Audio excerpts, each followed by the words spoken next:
नमस्कार, मैं Nityanand Shukla, reporter post से। आज हम चर्चा करने जा रहे हैं सुप्रीम कोर्ट में चल रहे कुछ इम्पोर्टेंट और सेंसिटिव केसेस के बारे में। इन केसेस में केंद्र सरकार अपना स्टैंड क्लियर नहीं कर रही है। ये केसेस आज से नहीं, कई वर्षों से चल रहे हैं। कुछ केसेस तो हैं जो मोदी सरकार के आने के समय से भी चल रहे हैं। सबसे पहले हम बात करते हैं जो सबसे देश में चर्चा का विषय है, वो है 1991 का वर्शिप एक्ट। 1991 का वर्शिप एक्ट 1991 में तत्कालीन नरसिम्हा राव सरकार के द्वारा लाया गया था। इस एक्ट के अनुसार जितने भी रिलीजियस प्लेसेस हैं उनकी जो स्थिति 1947 में थी वो बनी रहेगी। इस पर बीजेपी के ही पूर्व नेता अब वकालत करते हैं। सुप्रीम कोर्ट में अश्विनी उपाध्याय ने एक केस फाइल कर रखा है। उनका ये कहना है कि ये 1991 वर्शिप एक्ट जो है ये हिंदू, सिख, जैन, बुद्ध के धर्म के लोगों के साथ अन्याय है, इसलिए कि इस कानून में आप कोर्ट का दरवाजा खटखटा नहीं सकते हैं।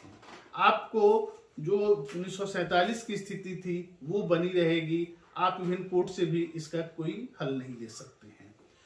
कल सुप्रीम कोर्ट में सुनवाई चीफ जस्टिस DY चंद्रचूड़ की अध्यक्षता में हो रही थी। केंद्र को पहले समय दिया गया था कि आप इसमें अपना रिप्लाई फाइल करें। केंद्र सरकार ने रिप्लाई फाइल नहीं किया। कल पुनः सुप्रीम कोर्ट ने कहा कि भाई केंद्र सरकार अपना रिप्लाई 12 दिसंबर तक फाइल करे और अपना स्टैंड क्लियर करे कि इस केस में उनका क्या स्टैंड है। इस केस की सुनवाई जनवरी माह में 2023 में फिर से होगी।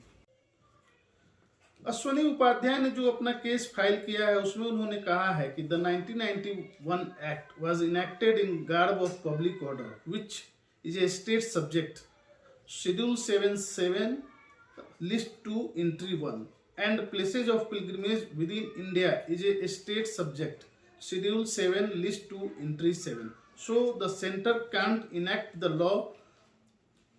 The Article 13/2 prohibits the state to make law to take away fundamental right, but 1991 Act takes away the rights of Hindu, Jains, Buddha, Sikhs to restore their places of worship and pilgrimage destroyed by barbaric invaders. इसमें एक और petition file किया हुआ है सुब्रमण्यम स्वामी ने। सुब्रमण्यम स्वामी का ये कहना है कि वो 1991 वर्शिप एक्ट को खत्म करने के लिए नहीं कह रहे हैं। उनका ये है कि काशी और मथुरा में जो 2 केसेस चल रहे हैं उसमें उसे इस एक्ट के एम्बिट से बाहर किया जाए। इस पर भी सुप्रीम कोर्ट में सुनवाई चल रही है, जिस पर केंद्र सरकार ने अभी तक अपना रुख नहीं क्लियर किया है।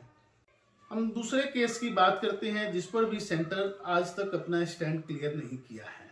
ये केस आज से नहीं, सुब्रमण्यम स्वामी जो पिटिशनर है उनका कहना है कि 8 साल से ऊपर से भी सुप्रीम कोर्ट में पेंडिंग है। दूसरा जो केस है वो है उनको, उसमें सुब्रमण्यम स्वामी ने डिमांड किया है कि जो राम सेतु है, जो राम भक्तों और भारतवर्ष के करोड़ों हिंदुओं की आस्था का जुड़ा मामला है, उसमें उनका कहना है कि राम सेतु जो बनाया गया है उसे नेशनल मॉन्यूमेंट का दर्जा दिया जाए ताकि इसे संरक्षित भी किया जा सकता है।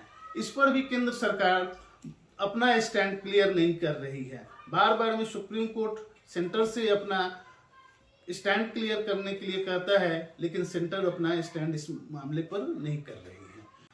अब प्रश्न ये उठता है कि नरेंद्र मोदी सरकार जो केंद्र में है उसे लोगों के द्वारा कहा जाता है कि ये हिंदू की भावनाओं को ध्यान में रखकर काम करते हैं, लेकिन अगर जो इस 2 केसेस के बारे में देखा जाए तो इस पर अभी तक सुप्रीम कोर्ट में केंद्र सरकार अपना स्टैंड क्लियर नहीं कर रही है। यूनिफॉर्म सिविल कोड के मामले में भी पिछले महीने की सुनवाई में सुप्रीम कोर्ट में केंद्र ने कहा था कि आप हमें यूनिफॉर्म सिविल कोड बनाने के लिए डायरेक्ट नहीं कर सकते हैं। हालांकि केंद्र ने 22nd लॉ कमीशन को कंस्टिट्यूट किया है ताकि इस पर एक कॉम्प्रिहेंसिव चर्चा के बाद एक ड्राफ्ट बनाया जाए, लेकिन केंद्र सरकार का वर्शिप एक्ट 1991 पर और राम सेतु को नेशनल मॉन्यूमेंट घोषित किए जाने पर अपना स्टैंड नहीं क्लियर रखना या चुप्पी बनाकर रखना लोगों के मन में बहुत सारे प्रश्न खड़ा करते हैं। अब आपका इस पर क्या विचार है? अपने विचार कमेंट कर हमें बताएं। धन्यवाद।